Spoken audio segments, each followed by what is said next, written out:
change for state workers. They will no longer be able to work from home full time. Starting in mid-June, the state will require them to be in the office at least 2 days a week. Governor Newsom's cabinet secretary released a statement saying in part, quote, "We continue to support telework and believe this transition to a hybrid structure will promote greater collaboration and cohesion across our teams." The announcement from the governor's office is getting some mixed reactions. Of course, KCRA 3's Danica Hill joins us live from downtown Sacramento this afternoon. Danica, this could be a benefit to some of those businesses in the area, but other businesses are saying more action needs to be taken. Yeah, anyone that you talk to will tell you that there has been a lot of changes here in downtown Sacramento since the pandemic about 4 years ago. Less people working here and less people overall, leading to some businesses to close. But those that oppose the governor's decision say they feel blindsided and caught off guard. It's been really frustrating. I have thousands of constituents that are currently teleworking for the state, working for the people of California. Under the governor's mandate, state workers will be required to return to work at least 2 days in office starting June 17th. Their own state agencies have praised telework, talked about how effective it is, how it's enhanced productivity. The governor had committed to it obviously during the pandemic, but now appears to be walking that back. Assemblymember Josh Hoover now calling for a formal audit of the governor's return to work mandate. You know, how much do these buildings cost the state, right? How much are we spending on maintenance and building operation? What impact is this having on our environment, right? Like, I think these are all questions that we need to figure out before we pursue a change of this kind.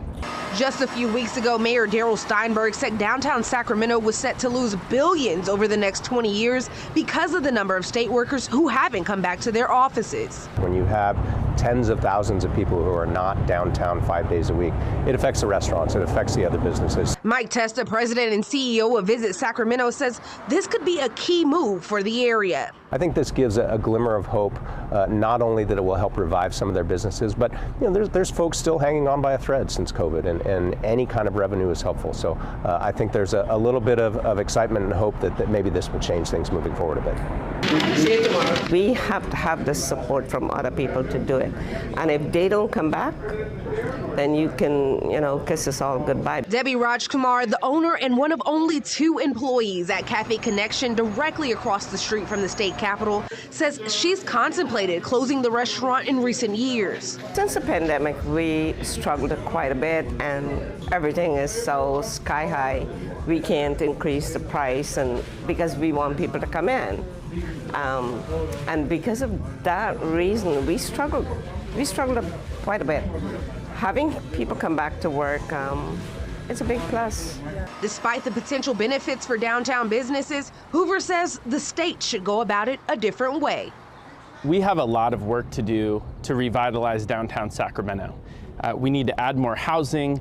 We need to address homelessness. We have to address homelessness in downtown Sacramento. We have to spur economic development, but it should not be done on the backs of state workers.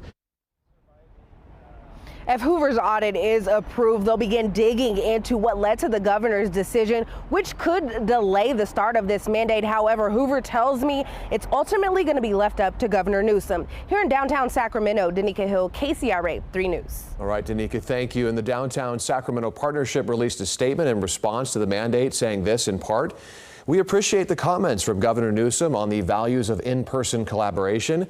And while we're grateful for increased daytime visitation coming this summer, we will also continue to do our part in making downtown a destination of choice for employees, residents, businesses, and visitors."